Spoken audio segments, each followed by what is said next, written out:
I want to jump to the Stellar Blade stuff here. There's been some hypocrisy going on with game journalists, and it's really funny. A lot of people are dunking on them. Finally, people are pointing this out because it's been a thing for a while. But you have this Hades 2 game that came out, and you've got this character. I mean, she's wearing like a skin suit too, so you see everything. But they're praising this mostly because the face is manly. That's why they're doing it. I just want to point that out. What? Well, again, so I'm going to start here for the thing. This guy's got a minute video here, and it actually runs it down pretty good. Rules for thee, not for me. Or at least that's how games journalists see it. But this is the same person that was just saying this not even 2 weeks ago. Just so you can read that, that's Alyssa Marcenti, the Kotaku senior editor. This was her comment on Stellar Blade. Just so you know. And this is in reference to this character, E from Stellar Blade, that has everyone up in arms because she's too attractive. She's for the male gaze. But this character comes out for Hades 2, and all of a sudden it's okay to praise these kind of character designs. It's a manly face. It's probably a trans woman. It looks like what Buffalo Bill wanted to be. You know what they call T-coded, like transcoded, T-coded? That's what I get from that. It's like a T-coded design. It's like feminine body, masculine, vaguely. The face is androgynous. Face. Yeah, androgynous. Yeah.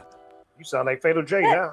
I know. I don't even think that's not androgynous. That's a man. That face is a man. Yeah, that is a man. That's a man face. That is a man's face with a woman's body. That's not androgynous. Well, the whole character itself Buffalo is. Bill. This is Buffalo Bill's fantasy. This is what he wanted. They put lotions on this. It's Chris Chan.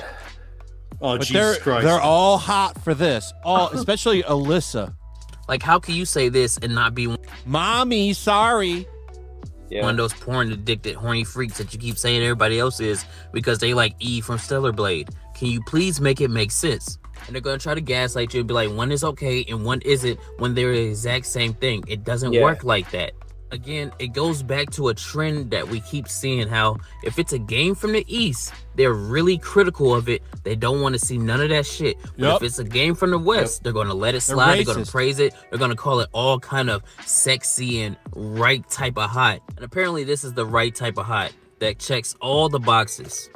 All right. It's a fat I feel like that hair. I feel like that hair is hiding a dick. Like there's a fat guy in a wheelchair too. I want to point that out in case anyone noticed that in the fantasy Yeah, setting. that's Hephaestus. Well, also the chick, she has one of those like neck things on that hides her Adam's apple. Oh Jesus! She's got no other clothes but that to hide that, because that's a telling sign. Because you guys can't really get rid of that. Like, if they had Eve in that exact same outfit as Aphrodite, they would hate it. Yeah. Listen, I have a message tonight that I want to share. It's time for journalists to stop being racist. They need to stop Asian hate.